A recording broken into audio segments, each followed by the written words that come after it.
द्रौपदी कहती नहीं, ये हमारे गुरु जी के बेटे हैं और गुरु का जो बच्चा बेटा होता है गुरु के समान होता है।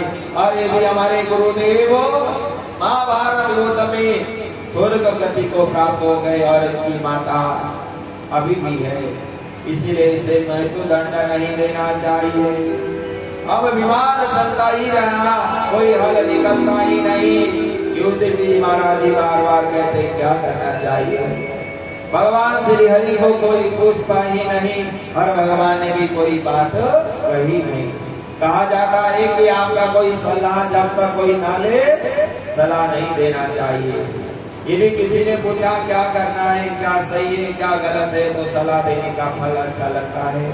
और हम दूसरे को बेमतलब में सलाह देते रहे और वह हमारी सलाह का अपमान करे, वह शुभ नहीं माना जाएगा। भगवान देख रहे हैं, कुछ कहते नहीं। तो खूब समय ऐसा ही चलता रहा, काफी देर हो गई। अर्जुन अब कहने लगे प्रभु शिष्य हम, हे प्रभु मैं आपकी शरणागति आया हूँ और आप बताइए क्या करना चाहिए। तस्मा शास्त्रम प्रमाणम ते कार्य कार्याविवस्थितौ। अर्जुन आदि कहने लगे शास्त्रों की क्या मान्यता है और हमें क्या करना चाहिए क्या नहीं करना चाहिए। तो भगवान को जब पूछा गया तो भगवान कहने लगे ब्रह्म बंधुम नहं काव्यम आतताई वदार्णव मामैव नमस्कारः परियानो शासनम्। भगवान श्री हरि कहते हैं कि ब्राह्मण को कभी मारना नहीं चाहिए और आतताई को छोड़ना ही नहीं चाहिए। तो सभी कहने लगे प्रभु कहते हो आप आतताई जिसने किसी को मारा उसे मारना चाहिए और ब्राह्मण को नहीं मारना चाहिए। आप ऐसी घुमा फिरा के बात क्यों कर रहे हो प्रभु, आप स्पष्ट रूप से क्यों नहीं कह रहे। भगवान श्री हरि बहुत सोच समझ से समझदारी से काम लेते हैं। तुरंत भगवान श्री हरि कहने लगे देखो ब्राह्मण को मारना उचित नहीं है, वैसे भी ये तुम्हारे गुरुदेव के पुत्र हैं और इन्हें मारना तो वैसे भी उचित नहीं है। और एक काम ध्यान से सुनो, सत्यता का स्मरण करते हुए कहने लगे यदि कोई बहुत सम्माननीय आदमी है, यदि कोई परिचित आदमी है जिसकी अच्छी छवि है, जिसका अच्छा सम्मान है, उसका यदि अपमान हो जाए तो वह मृत्यु से भी बढ़कर है।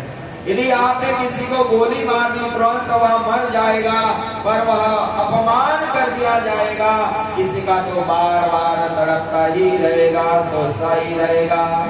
मृत्यु से भी बढ़कर अपमान होता है और इसलिए अपमान करके काम करो। इनके माथे में जो मणि चमचमाती हुई मणि है उसे निकाल कर घर से धक्का मार के भेज दो। इस प्रकार जब वह किया गया अश्वत्थामा का खूब अपमान करके जब धक्का मार के भेज दिया गया, ऋषि मुनियों अश्वत्थामा ने भी मन में विचार किया इन्होंने मेरा अपमान किया है, मैं इन्हें छोड़ूंगा नहीं। इनके कुल में कोई जल लेने वाला नहीं रहेगा और इनके कुल में कोई तर्पण करने वाला नहीं रहेगा। ऐसे मन में विचार करके अश्वत्थामा ने मन में विचार कर लिया कि इनके कुल में एक बालक का जन्म होने वाला है जिसका नाम है परीक्षित, और वहाँ अपनी माँ उत्तरा के गर्भ में विराजमान है। और अभिमन्यु जब युद्ध भूमि में अपनी मृत्यु को प्राप्त हो चुके हैं, पर वह उत्तरा अकेली है, पर उनके अंदर वह गर्भस्थली में एक जो नन्हा सा बालक विराजमान है। अब क्या किया, अश्वत्थामा ने ब्रह्मास्त्र को चला दिया। वो ब्रह्मास्त्र चलकर उसे बालक को मारने के लिए जब चला गया, तुरंत ही वह ब्रह्मास्त्र जब वहां जाकर बालक को मारने की कोशिश करने लगा।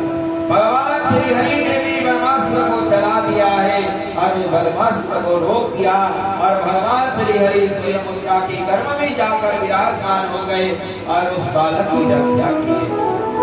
इसीलिए भगवान श्री हरि जिसे बचाना चाहते हैं उसे कोई मार नहीं सकता और जिसकी मृत्यु आ ही गई है उसे कोई बचा नहीं सकता।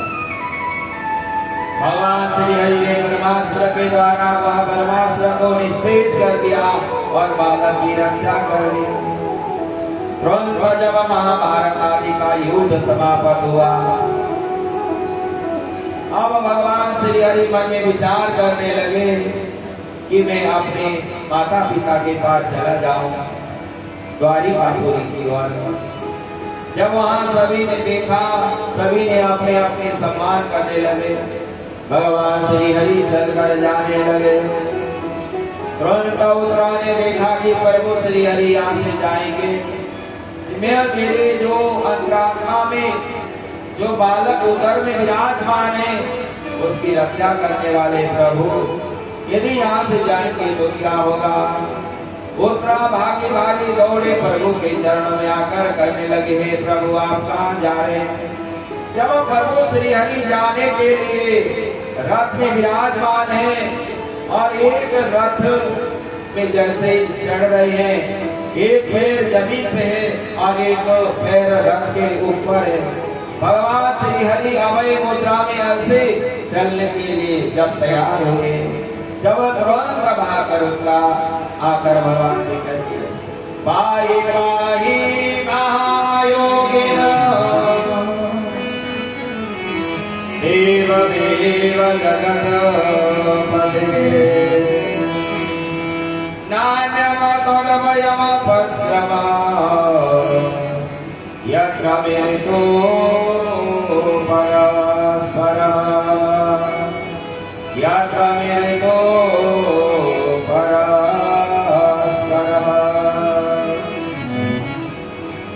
जब भगवान की शरणागति आई, भगवान ने कहा, चिंता न करो, तुम्हारे बालक को कुछ भी नहीं होने वाला। जिसकी रक्षा के लिए भगवान श्री हरि स्वयं मां के गर्भ में जाकर विराजमान हो। देखो धराधाम में अनेक माताओं को भगवान के जन्म देते भी देखा, भक्तों को जन्म देते भी देखा, और अनेक अनेक माँ हुई हैं जिनके घर साक्षात भगवान अवतार लेकर आए हैं। पर उत्तरा बड़े भाग्यशाली माँ है जिनके गर्भ में भगवान भी हैं और भगवान के भक्त परीक्षित की पात्र, और वही भगवान श्री हरि वहां रहकर उनकी रक्षा कर रहे हैं। तो देखो कितनी सौभाग्य की बात, जहाँ उत्तरा के गर्भ में भगवान और भक्त एक साथ विराजमान होकर संसार के कल्याण की कामना करते हैं। और भगवान श्री हरि ने कह दिया, चिंता न करो, ये तुम्हारा बालक जब जन्म लेकर आएगा बड़ा ही धार्मिक होगा, भगवान का भक्त होगा, और तुम हमारी शरणागति आए हो, इसलिए तुम्हारी सारी जिम्मेवारी हमारी है। यदि किसी ने भी संसार के जीवों ने सबसे पहले मेरे शरणागति में जो आएगा उसे अभय प्रदान करूंगा। तो भगवान कहते हैं कि जब वह द्रौपदी ने भी भगवान की शरणागति अपनाई, कब जब सारा अपमान हुआ, वहां द्रोणाचार्य, कृपाचार्य और भीष्म आदि और सारे पांडव आदि जब कुछ कर न पाए तब भगवान का याद किया। पर यहाँ उत्तरा ने क्या किया, किसी को भी नहीं पूछा, किसी का विश्वास ही नहीं किया, केवल भगवान की शरणागति आई है। इसलिए भगवान कहते हैं, योगस्येयं वहाम्यहम् अनन्यस्य चिन्तयन्तो मां ये जना परिभासते येषां विलुप्तानां योगस्येयं वहाम्यहम्। भगवान की वाणी है कि जो मेरी शरणागति में आएगा उसकी सारी जिम्मेदारी मेरी ही रहेगी और मैं उस कार्य को पूर्ण करूंगा। इस प्रकार भगवान श्री हरि की परम पावन कथा परीक्षित जी महाराज ऐसी माँ के गर्भ में रहकर थोड़े थोड़े बड़े हुए, और जब उनका जन्म हुआ वो धरा नाम में प्रकट होकर आए। तो इस प्रकार भगवान श्री हरि का नाम परीक्षित क्यों पड़ा। जब परीक्षित जी का जन्म हुआ, ये चारों तरफ देखने लगे कि मेरे माँ के गर्भ में मेरी रक्षा करने वाला कौन था, वो प्रभु कहाँ है। चारों तरफ देखकर भ्रमण करते हैं, इसीलिए परीक्षित नाम पड़ा। और दूसरा नाम रहा विष्णु राधा, जो भगवान श्री हरि विष्णु स्वरूप भगवान जिनकी माँ के गर्भ में जिनकी रक्षा की है, वह उनका नाम विश्वनाथीरा। ऐसे भगवान श्री परीक्षित जी महाराज जी का जन्म होता है।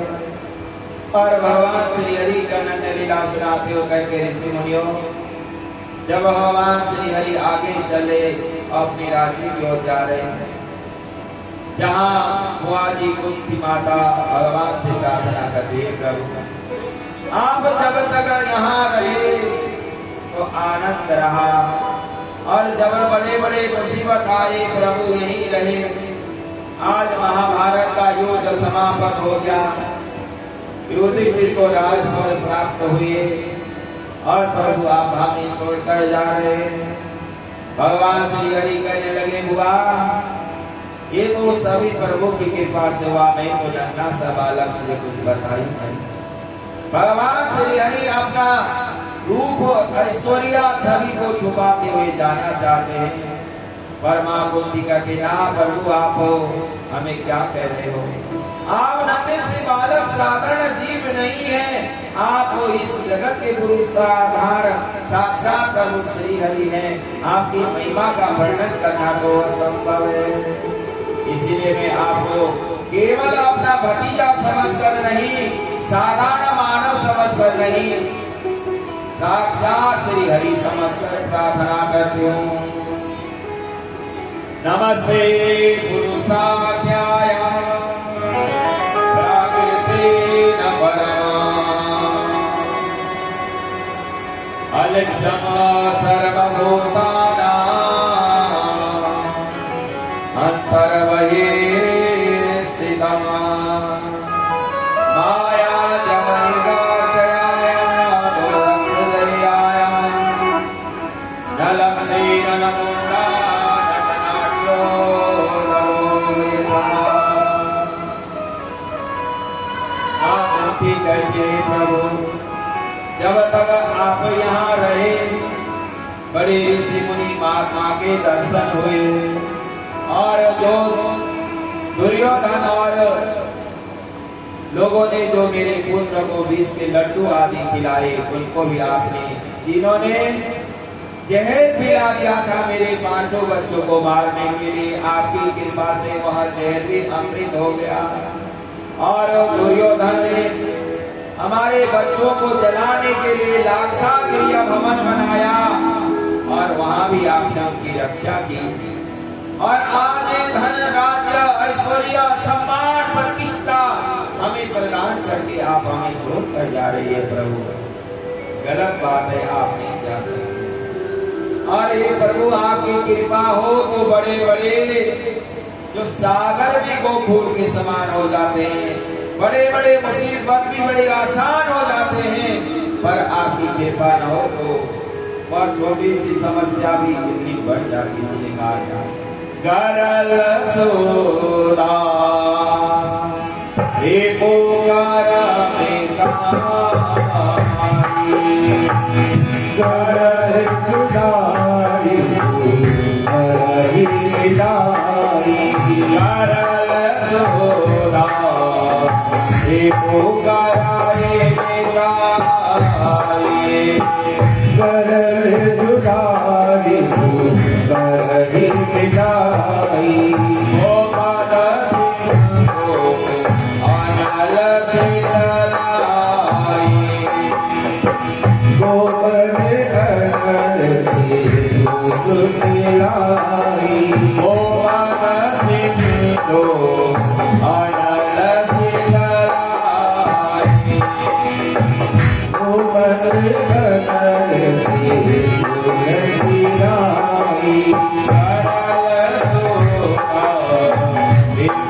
जाता है, बड़े बड़े सद्गुरु भी मित्र बन जाते हैं, बड़े बड़े मुसीबत भी आसान हो जाते हैं। और आपकी कृपा न मिले तो वो पहाड़ के समान और वही अमृत भी जहर बन जाता है। प्रभु आप ना जाइए।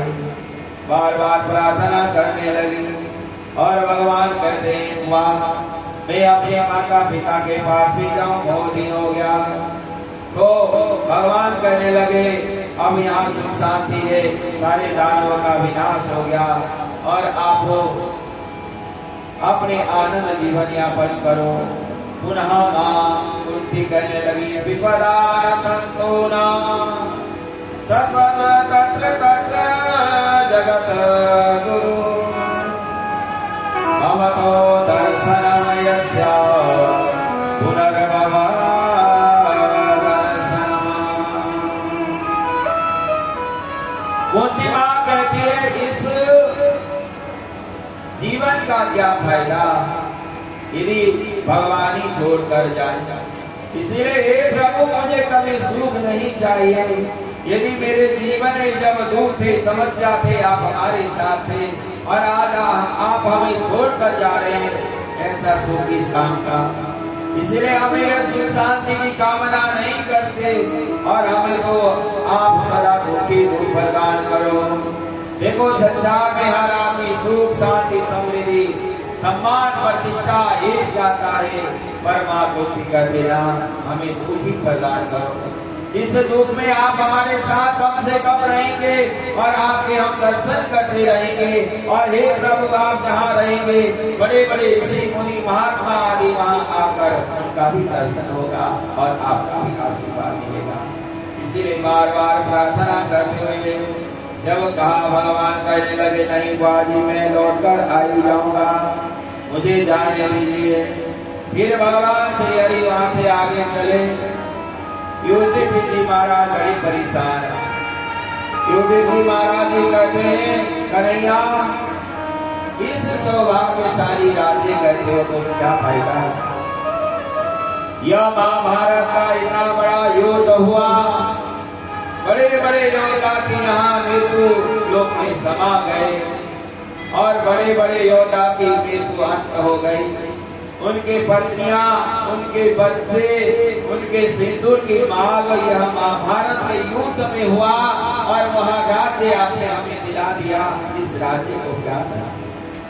हे प्रभु जब मैं उन्हें देखता हूँ बच्चों को और उन स्त्रियों को विधवाओं को, मेरा मन बड़ा परेशान हो जाता है। जब इस प्रकार बार बार युधिष्ठिर जी महाराज जी ने कहा भगवान श्री हरि कहते युधिष्ठिर ये धराधाम में जो पाप करेगा अधर्म करेगा कर्म की गति है, अवश्य भी भुगतना पड़ेगा। न कोई किसी को बांधता है, न कोई किसी को सताता है, न किसी की कोई राज्य लूटता है, न किसी को कोई ठगता है, पर जो कर्म किया है उसी अनुसार फल तो मिलेगा ही। तुम्हें घबराने की जरूरत नहीं है। तुम्हारा धर्म है राजा का धर्म पापियों का विनाश करना और धर्म के हिसाब से राज्य चलाना, इसलिए तुम्हें यह ज्यादा सोचने की जरूरत नहीं है। पर वह बार बार समझाते हैं पर युधिष्ठिर महाराज जी के समझ में आती नहीं। क्यों नहीं आती। देखो कोई छोटा बच्चा कोई बात कहे हम लोग सोचते बच्चा ही है, पता नहीं या क्या सही बोल रहा है या गलत बोल रहा है। क्योंकि युधिष्ठिर महाराज कन्हैया को छोटा भाई समझते हैं, इसलिए उनकी बात का ज्यादा विश्वास नहीं करते। और इसलिए अब भगवान श्री हरि विचार करने लगे ने अच्छे किसी गुरु जी के पास ले जाना चाहिए जिनके इनकी बुद्धि को परिवर्तन किया जाए। तुरंत भगवान श्री हरि ने क्या किया, भीष्म पितामह बाण सैया में पड़े हुए हैं, कई दिन हो गए मृत्यु प्राप्त न हुई, महाभारत का युद्ध भी समाप्त हो गया। क्योंकि भीष्म पितामह को कोई मार नहीं सकता, उन्हें स्वयं मृत्यु इच्छा का वरदान है। माने वह जब तक मरना नहीं चाहते स्वयं अपनी इच्छा से काल भी उनका काल बाका नहीं कर सकता, भगवान भी नहीं मार सकते, इतने शक्तिशाली हैं भीष्म पितामह। बाणों की सैया में लेटे पड़े हैं, खून टपक रहा है, कई दिन है, मरना नहीं चाहते क्यों भगवान के जब तक दर्शन न हो। इस प्रकार भीष्म पितामह को बाण सैया में खूब तड़पना पड़ा। देखो कर्म की गति है, कभी न कभी भुगतना ही पड़ेगा।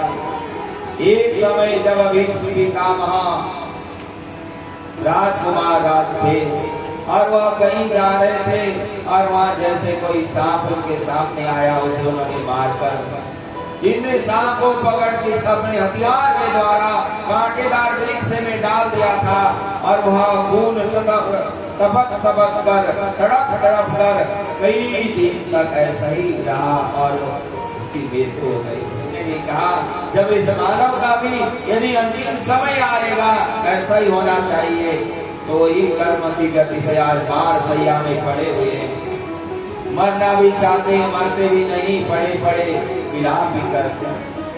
और अंतिम समय में आप विचार करने लगे। भगवान श्री कृष्ण उन्हें युधिष्ठिर जी महाराज जी को भीष्म पितामह जी के पास ले गए। देखो संसार में ज्ञान होना बहुत बड़ी बात है, सम्मान होना भी बहुत बड़ी बात है, पर जो अनुभव है, अनुभव बहुत बड़ी चीज है। जो बड़े बुजुर्गों की यदि अनुमान और उनकी बातों का पालन किया जाए तो मानव कभी धोखा नहीं खाता। ठीक है, पढ़ने का बच्चे ज्ञानी हो जाते हैं, शास्त्रों का ध्यान ये नहीं कि अपने बड़ों के अनुमान का और उनके तजुर्बा का किनारा कर दिया जाए, गलत।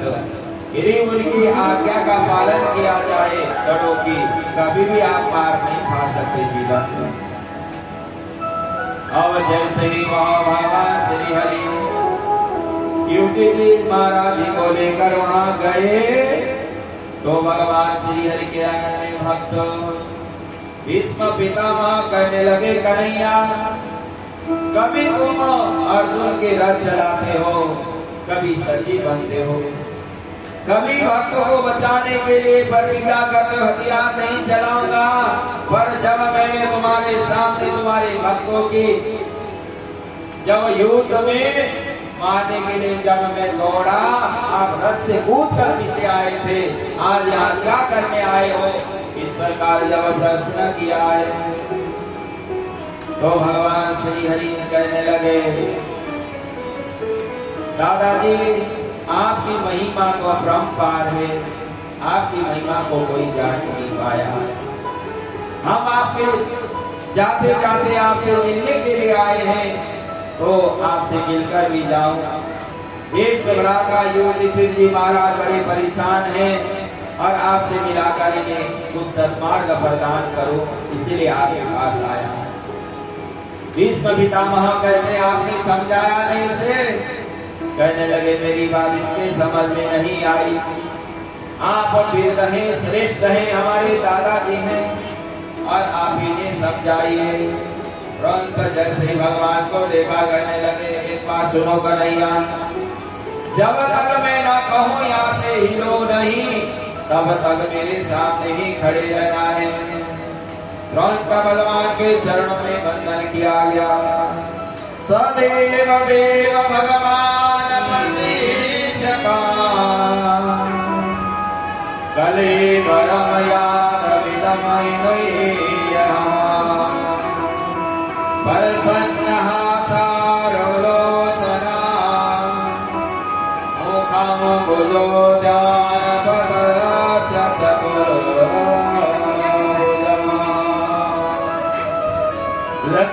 लकीनीनलाजके पुष्पका इनके विश्रे वेद विरद समयोग संयमना एवं वर्त आचार पूजा पाठ गीता गान रसिका भगवता दीर्घ दयसी चिके मुखया। कहने लगे, हे प्रभु मेरे सामने ही खड़े रहना, जब तक ये मेरा प्राण अंत न हो जाए बिल्कुल नहीं जाना है। और जब भगवान को जब इतना गाना, भगवान सोचने लगे ये तो कब मरेंगे, कब इनकी मृत्यु होगी सोचते सोचते परेशान होकर मुंह में उस मुस्कान कम हो गई भगवान की। तुरंत कह दिया नहीं, ऐसे मुंह मैं नहीं देखना चाहता, आपके चेहरे की सभी प्रसन्नता होनी चाहिए, आप मुस्कुराते हुए मैं आपके दर्शन को चाहता हूँ। भगवान कहने लगे अभी हंसने का समय या रोने का, मनी मन विचार करने लगे बहुत दिन हो गए मुझे जाना भी था। तुरंत कहने लगे कि हे प्रभु इन्हें ज्ञान प्रदान करो हमारे ज्येष्ठ भ्राता को। तो भीष्म पितामह कहने लगे युधिष्ठिर ये जो कुछ भी हुआ सो प्रभु की इच्छा से और अपने पाप कर्म के कारण हुआ है। ध्यान पूर्वक सुनो। दान धर्मान राज धर्मान मोक्ष धर्मान विवादस स्त्री धर्मान भगवत धर्मान सत्य सभ्येन योग एव च। देखो राजा को अपने राज्य का पालन पोषण करना चाहिए, जो हो गया सो हो गया है। अब ऐसे मुंह लटकाकर अपने कर्म से विमुख होकर तुम्हें रहना नहीं चाहिए।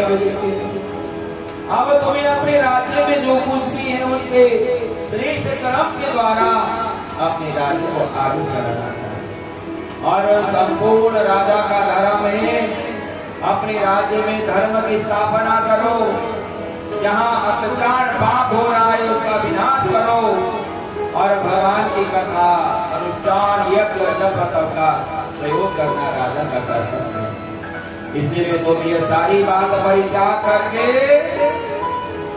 अब अपने राज्य की ध्यान रखो, जो हुआ सो हुआ, आगे ऐसा न हुआ और ऐसा कभी होना नहीं चाहिए। भीष्म पितामह ने आज्ञा दी और वो भी मान गए।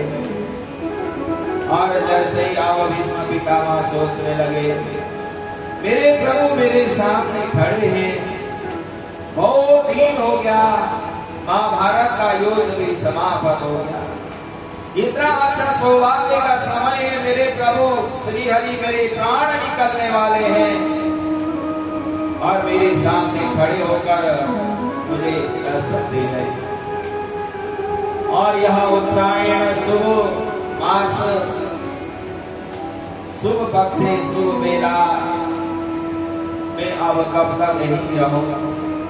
मैं भी चाहता हूँ कि यहाँ से जाऊं। मन विचार करने लगे, सोचने लगे हे प्रभु मैं जाना तो चाहता हूँ, आपकी पूजा भी करना चाहता हूँ, ना मैं पुष्प तोड़ कर ला सकता हूँ, ना मैं हाथ जोड़ सकता हूँ, ना आपके चरणों में प्रणाम कर सकता हूँ।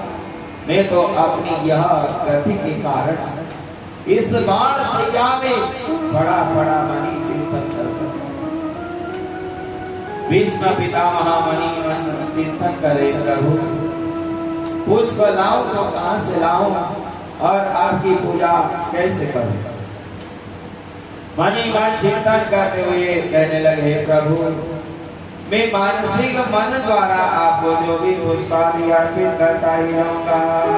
तुरंत प्रार्थना करने लगे और कहने लगे इति मतिरोपकल्पिता विभीषणा इति मतिरोपविभीषणा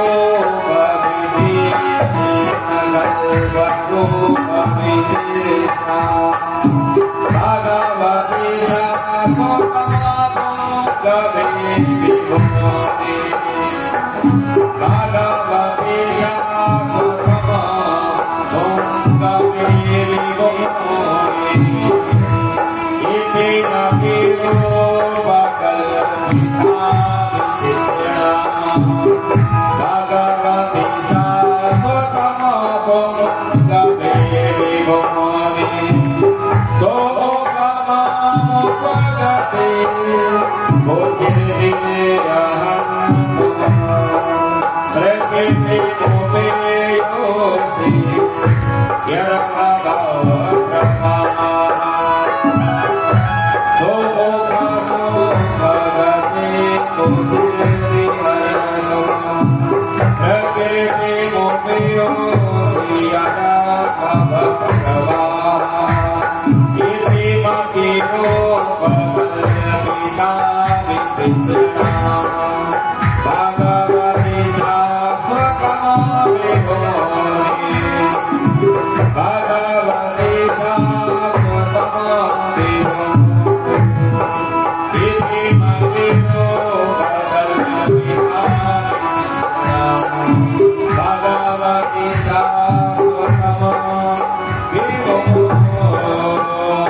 भीष्म पितामह मणि मन के द्वारा भगवान के पुष्प अर्पित कर दिया। हे प्रभु ये मेरा मन और मेरे प्राण आप मैं आपके चरणों में विसर्जित करना चाहता हूँ और बार बार भगवान की छवि को निहारते हुए प्रार्थना करते हुए कहने लगे।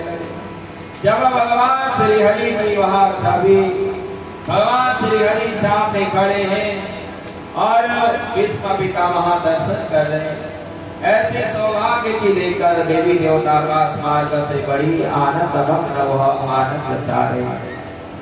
आकाश मार्ग में शंख ध्वनि होने लगी, पुष्प की बरसात होने लगी, चारों तरफ दुंदुभियां बजने लगी।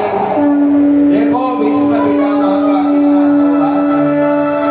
यदि भगवान का भक्त हो और भगवान मृत्यु के समय जब सामने आए और भगवान श्री हरि देव ने ऐसा अभिमत प्रदान करा दिया और वह अंतिम समय में जाते जाते अपने प्राण प्राप्त कहने लगे। हे प्रभु यह मेरा अंतिम समय में मेरी प्रणाम है और अंतिम समय जब मैं आपकी प्रार्थना करते करते अपने प्राण को त्याग दूं, इतना तो करना स्वामी जब प्राण